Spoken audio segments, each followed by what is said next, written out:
So in 1865, a boy by the name of John Thomas Minor was born in the town of Dover Center, Ohio. And when John was just a young boy, his parents moved to the town of Kingsville, where I'm from, just a few hours from here. And his parents quickly realized that John was not the type of boy that was cut out for school. So they decided that the outdoors would be his school. Now, for those of you that don't know Jack about anything, well, John became known as Jack, and Jack became known as Jack Minor. So Jack would spend his days out on the third concession playing on the family farm. And they had this pond, and they had these geese. And there was these 4 geese, and Jack wondered, could he attract more geese to the farm? So what he started to do was he started to care for those geese. He started to nurture them. He started to feed them. He started to keep them warm, nurse them back to health. And it took 5 years. And suddenly, the geese started to arrive. They arrived in the thousands. This became known as Jack Minor's Sanctuary. So once Jack had all these geese, he had another question. Where did the geese go? So Jack devised a plan. He would put a small aluminum band around the bird's foot, and he would track them. And on each aluminum band was a message. Usually it had a Bible verse, and it had Jack's address, and it said, "Write me." So the geese flew off, and then eventually the data started to come in. And what Jack found was absolutely fascinating. The geese would leave Kingsville, fly all the way down to South Carolina. They'd go to Georgia. They'd go as far south as the Florida Keys. And then some of them would come back and go as far north as the Baffin Islands. Jack tracked the migratory patterns of over 50,000 birds in his lifetime. He was called the father of conservation. He hung out with guys like Henry Ford. To this day, you can go to Jack Minor's Sanctuary and see thousands and thousands of birds. So a small town boy from Kingsville, Ontario, he changed the world. He asked a question, where did the geese go? And now you can go back there, and every year, if you've never been, you should go. It's a really fascinating place. Now, the same year that Jack was banding that very first goose, something else was happening just 20 minutes away in the town of Leamington. The Heinz Corporation had decided that Leamington would be the home of its Canadian headquarters. So they started up production, and they started making Heinz ketchup there. So if you've ever had Heinz ketchup, you've had Leamington tomatoes. Everything in Leamington revolved around the tomato. The water tower is a giant tomato. The tourist booth is a giant tomato. And they say that if you go there in the summertime, they hand out cans of Heinz tomato juice. The water park where I take my daughter has a giant tomato that dumps water on her. But then about 6 months ago, Heinz announced that it was no longer profitable to make ketchup in Leamington.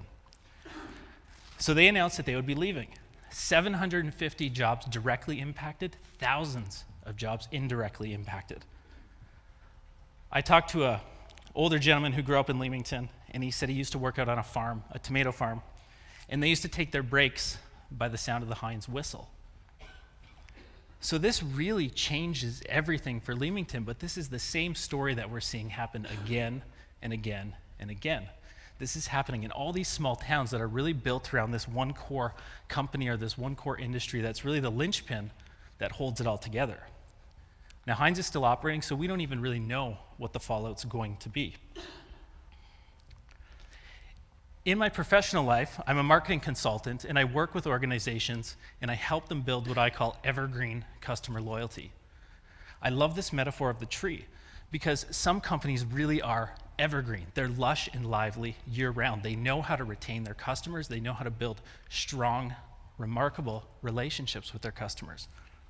Where other companies are more like deciduous trees, and every year, it's a struggle to put new leaves on the tree. They're constantly trying to add new customers. And I equate this to the idea of the new customer addiction. Organizations are addicted to the new customer, and we're addicted to it because marketing is fun. Marketing is glitzy. Marketing is glamorous. But what happens is we forget to love. We forget to love the customers that we've got. We forget to take care of who we've already got there. So this is one way that I look at marketing. You've got your getting of customers, and you've got your keeping of customers. Most companies focus on the getting. And what happens is they get a few customers and they slip out the bottom. A few of them stick, a few of them stay, but for the most part, we're focused on the getting. But an equilibrium is really the balance of two opposing forces. And so when you balance them, this is marketing. Marketing is equally getting and equally keeping. Now, we could argue and we could make a case that Leamington actually approached this in the totally opposite manner. We could say that Leamington was so focused on their one great customer that they forgot to grow and they forgot to diversify because new customers are important. But that wouldn't be fair to Leamington. We know that's not the case. We know that these towns expected this might happen someday. And again, it's one of these things that we can't stop. It's just happening over and over again. And when you start to look into this, there's a lot of people that are afraid that we're going to end up with a lot of ghost towns. We're going to end up with a lot of these towns that can't survive because they don't know what to do. So I really started to think about this. What is the solution here? How can we give back? How can we help? You have to kind of go back and look at really the roots of all of this. And there's a lot of stuff about manufacturing and all that is changing, but really it comes down to this concept of brain drain. And brain drain is really the concept where it's the mass exodus of young, smart people leaving these small towns to go to big towns. And so I really got fascinated by this concept of brain drain, and I started to look into it, and I found this really great book by two sociologists, Patrick Carr and Maria Kafalis, and their book was called Hollowing Out the Middle. And what they did was they moved to a small town to study the impact of brain drain. And what they found was that they could categorize today's youth into 4 distinct categories. So the first group was the achievers. These are the best and brightest in your small towns. These are the kids that are pumped up by teachers and by adults and by leaders, by guidance counselors, and they're pushed out to go do great things. And what Carr and Kafalis said was that, when you're doing such a great job with these students, you're actually contributing to your town's suicide. The next group was the stayers. Now, whether it was implied or not, the stayers were left to feel that their best opportunity for a good life and a good living was to probably just stay home, probably go work at the Heinz factory, because you can have a good life and you can live there just fine. The next group was the seekers. The seekers are really your modern day explorers. We've all got these friends on Facebook. I've got tons of them. 15, 20 years after high school, they're still snowboarding in Banff every day. And you're wondering, when are they going to get on with their lives?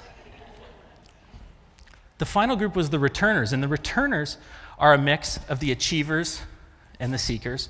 But the returners come back, and the returners come back for a number of reasons. They go out into the world, and they find out that the big, bad world was a little too fast for them. It was a little too challenging. Or they go back because they miss the small town virtues. They miss that community feeling. They miss walking into a restaurant where everybody knows you, where you're not just a stranger. Or they come back because they need babysitters. These are my in-laws here, and we utilize this resource every day. And this is a big reason why people come back. It's just too expensive in the big cities.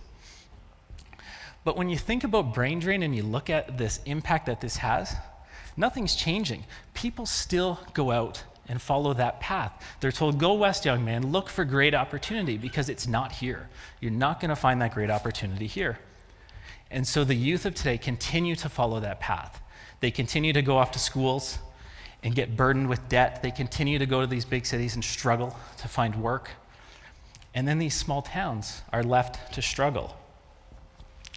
But we all know that everything changed. We all know that technology, the internet, and all of this has changed everything. We're living in a new revolution. It's not an industrial revolution, it's a digital revolution.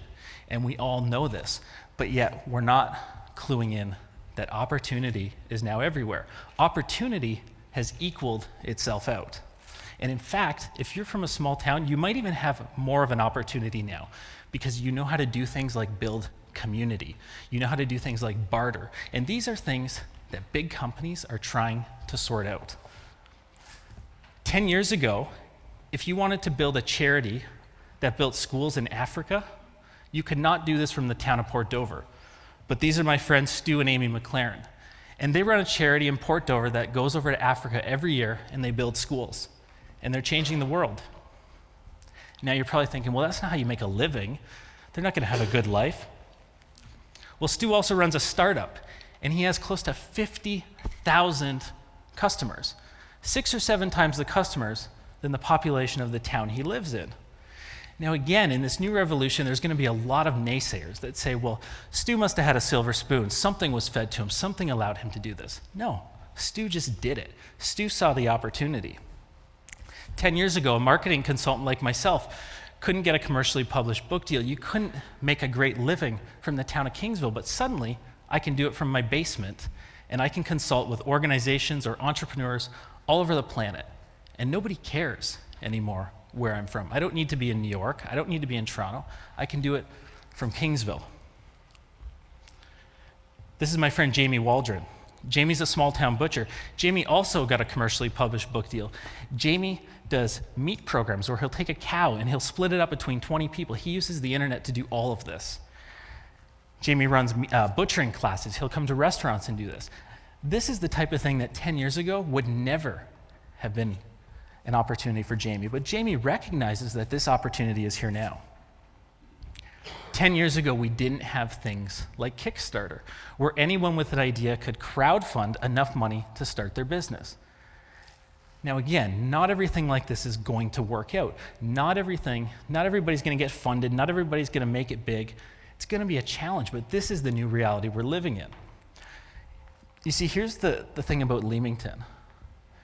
People in Leamington look at this and say, who are we going to invite back to manufacture here now? Because we've got all these jobs to fill. It's the wrong question. The wrong question. The right question is for somebody in this room to say, how am I going to crowdfund enough money to fire up the factory myself? That's an opportunity. The people are still there. The tomatoes are still there. The infrastructure is still there. It's opportunity. We don't have to leave for that. But now, how do you help your small town?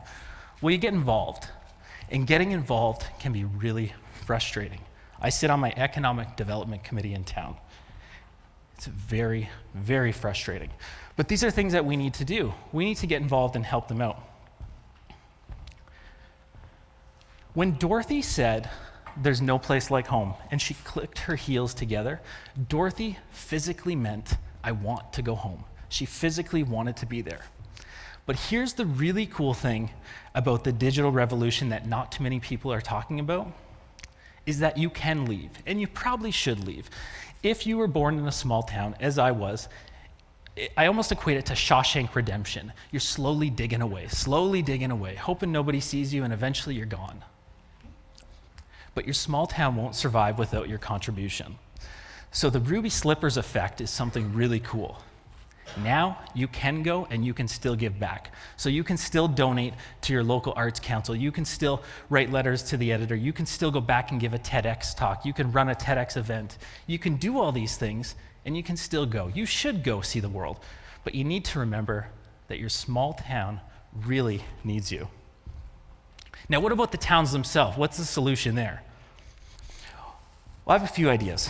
One idea is the towns need to get really up to date with technology and internet fast. They need fast internet, and we need that type of access even if you're out on the 6th concession milking cows all day. You need to be connected. This is the new reality. As I said, I sat on my economic development committee, and when somebody mentions something like Twitter or Facebook, you actually see people start sweating. They start to get scared because they don't know how to handle this new world we're living in. So it's people like you and people like us that can help get everybody up to speed. This is Olds, Alberta, 90 kilometers outside the town of Calgary, a small town going through the same thing that a lot of small towns are doing. They made it their economic initiative to get faster internet than the Googleplex. Why? Why? I mean, why do they need that? The question is, nobody really knows, but they know that this is the future. They know that they have to take this bull by the horns and move in that direction. So when Dorothy said, "There's no place like home," You need to remember that. You need to remember that there's no place like home. We all have this affinity to the small towns we grew up in. And it goes back to Jack and the geese. You need to remember that you've all got that little band around your leg. You all leave with that. You need to remember where you came from and that without your contribution, they're probably not going to make it. So I would urge you to give back. And my last message here for the towns is really to start looking at this a little bit differently, because this is not an attraction issue anymore. This is not an attraction issue of how many boomers we can get to retire here from the GTA. This is a retention issue. It's a retention issue of people in this room. It's a retention issue of your smartest and your brightest and getting them to take part and build companies where you are. Thank you.